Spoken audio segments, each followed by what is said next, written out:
Saudara, petugas Satpol PP Kota Jakarta Timur menertibkan alat peraga kampanye yang masih terpasang di masa tenang kampanye. Ratusan APK berupa baliho, spanduk, dan poster yang terpasang di kawasan protokol dan taman langsung ditertibkan petugas. Salah satu lokasi penertiban alat peraga kampanye berada di Jalan I Gusti Ngurah Rai, Kecamatan Durensawit, Jakarta Timur. Di lokasi ini, ratusan alat peraga kampanye berupa baliho dan spanduk yang berada di sepanjang pagar trotoar langsung ditertibkan petugas. Penertiban ini dilakukan karena telah memasuki masa tenang pada pemilu 2024.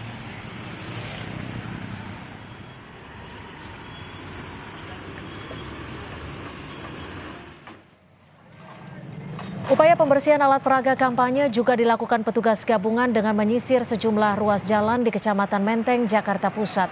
Sejumlah APK yang terlihat masih terpasang langsung diturunkan petugas untuk kemudian dibawa ke kantor kecamatan.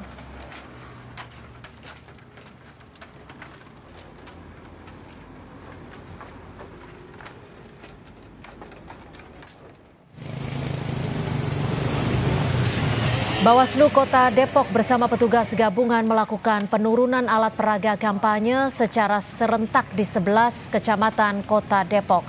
Penurunan dilakukan seiring masa tenang kampanye. Satu persatu alat peraga yang terpasang di sejumlah titik di wilayah Kota Depok mulai ditertibkan. Bawaslu Kota Depok dibantu petugas gabungan mencopot alat peraga kampanye yang terpasang di ruas jalan protokol Kota Depok.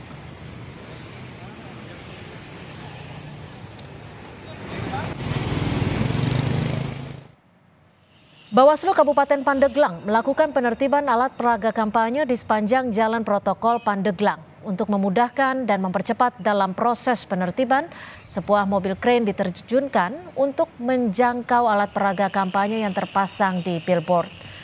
Kegiatan ini dilakukan serentak di 35 kecamatan yang ada di Kabupaten Pandeglang.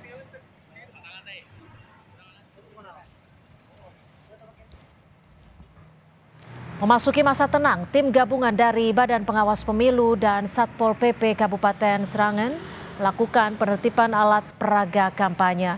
Sejumlah alat peraga kampanye partai politik maupun para caleg ditertibkan di sejumlah daerah. Salah satunya di ruas jalan utama Jalan Sukowati. Penertiban ini dilakukan serentak di 20 kecamatan di seluruh Sragen, Jawa Tengah.